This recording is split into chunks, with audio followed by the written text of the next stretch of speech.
Hey everybody out there, RJ Carter with criticalblast.com, senior editor and also writer of The Destroyer Bully Pulpit and The Destroyer Continental Divide.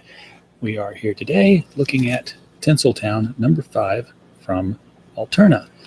Now, one of the challenges of any comic book written these days, if it's not a number 1 issue, is that you have to be able to engage the reader who may be seeing it for the first time.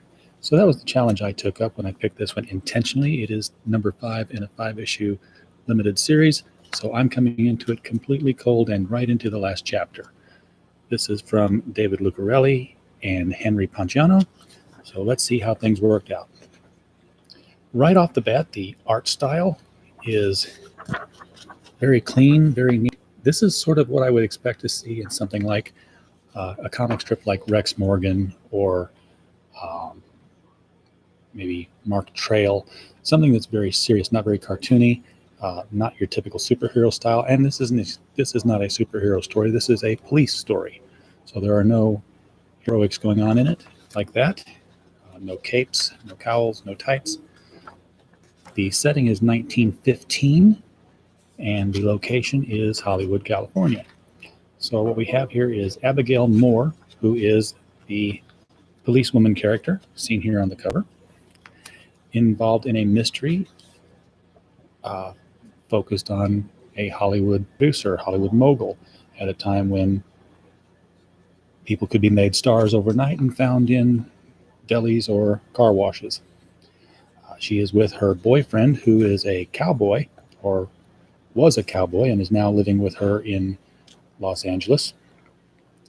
And she's found out a plot that is designed to murder a movie mogul by his next in line so that he would take over the studio upon his death. What we're seeing here is a very simplistic type of storytelling here. We don't really get into the ramifications of choices. We don't really care about any characters who are not the main characters, which is very typical of the old style of storytelling, like a 1940s movie. For instance, we learn here that the mogul is supposed to go up in a plane for a grand opening demonstration just to show the movie-making effects off to the crowd that was coming by to see how they make films and just to please them.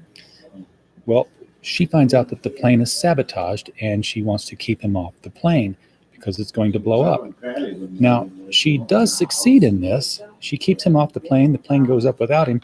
No one cares about the pilot, who is pronounced dead. But because we saved, the main character, then that's all we cared about. We also don't really care about the fact that she's not a police officer. She is an actress wearing a police officer's outfit, and she does not become a police officer until the end of the film. The end of the film. See, I'm already seeing it in film terms. Till the end of the comic. So that's when we get to the last page and find out she's telling the producer she doesn't want to be an actress. All she's ever want to do is be a police officer. So